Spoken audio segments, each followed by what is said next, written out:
next match we talk about is the handicap match, which was kind of we all, I guess, didn't really expect.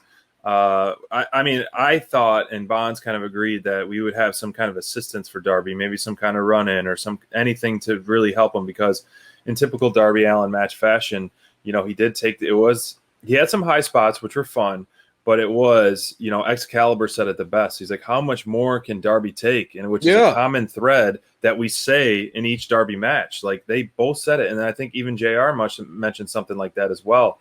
This match, it had its place, and Darby really, showed well and what he was made of. But man, that guy is such a crash test dummy. I say it over and over again. Darby, it's almost like Darby, because he's like, demolition Derby with some of his matches, because getting him thrown out of the ring, getting him thrown into the ring post, which he almost got decapitated. It was fun. It's good that Darby's feuding with Sky and Paige, because it's really getting a chance for Paige to show his real dominant strength. Oh, when he does the ego edge, man, he can just throw him across the whole ring. Clearly, he threw him just into launch the crowd. Launch him, right? And it's really elevating Paige's in-ring look and persona and everything about it, being able to just show that strength, man.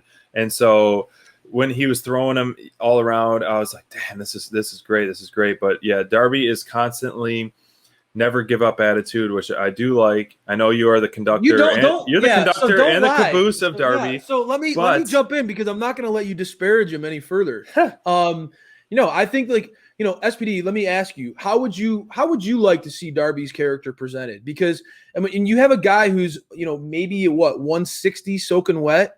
They bill him at 170, which is a generous 170. How would you like his matches to go? Would you like him to go in there and just have 50, 60% offense, 70% offense because of his star power against a guy like Ethan Page? No, the answer is no. Yeah. You have to allow him to lean into what makes him successful, what makes him who he is, what makes him unique. He is such an underdog in the landscape of giants. All right, and there are a lot of people who make jokes about Marco Stunt. There are a lot of people who have made jokes about Spike Dudley in the past. There are a lot of small guys that are in pro wrestling, and you have to be. It's not about the size of the dog in the fight. It's about the size of the fight in the dog. And you have to believe that and bleed that. And as a heel, I'm shocked that I need to lecture you on this, but Darby, the reason why he exists, the only reason why he exists and has been a TNT champion and is one of the faces of this company is because of the fighter that he is. Yes. So I'm sorry, I love the story of Darby Allin's, the way he's presented. It's like Rocky. It's like the what captivates people about the ultimate underdog who will get his ass kicked but will not quit. Will not give up. I do like that for sure. I like the never give up attitude, and it's so perfect for the audience and the face, like you said, the face. So to see this young guy or young small person essentially get bullied by these big bullies and just constantly get up. I think the only thing that I do like his offense when he has it. I love the coffin drop and his stuff. He never goes through the motion. Darby's always all in, and that's what I do like about him. His pace is so his pace fast. Is stuff. The only thing that really I don't like is the roll up stuff. The roll up cheap wins. Yeah, but if you're him, wouldn't you want to win the match? If you could, you want to have a long match with a guy like Ethan Page when you're him. No, you want to try to sneak a W in. You want to try to get the best of the situation, right?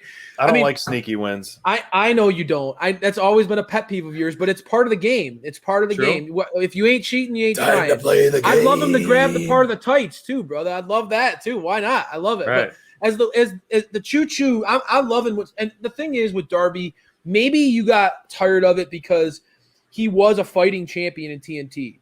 And as the TNT champion, right? He was a fighting champion. He fought over and over and over again. And maybe you were starting to get a little Darby fatigue from seeing that type of formula play out so often. But dude, this was a handicap match. And he went in against a wrestling savant in Scorpio Sky and a guy who I've been preaching from the get-go is going to be a person that people look back on and say that is a huge signing for AEW. Ethan Page is a future superstar. He went in the ring with a 2-on-1, and I think the story was so compelling. The offense that he got in, I was glued to the screen watching this. The way that he was pinned, and again, to your point, we should switch shirts for this segment. To your point, Ethan Page looked like $1 million in this match, bro. I mean, his strength was on full display. He was taught when he was letting his anger out and when he was getting frustrated. I loved moments like that, right? When Scorpio Sky gets in on a hot tag, right? He comes in and Darby has to tag himself in, right? And Scorpio walks in and has a little bit of that swagger to him. You start to see, all right, like this dude's got like both sides, and this is one of the things that I've been trying to preach what I've seen on AEW television a lot lately. Both sides look better at the end of this segment. Both sides come out looking better.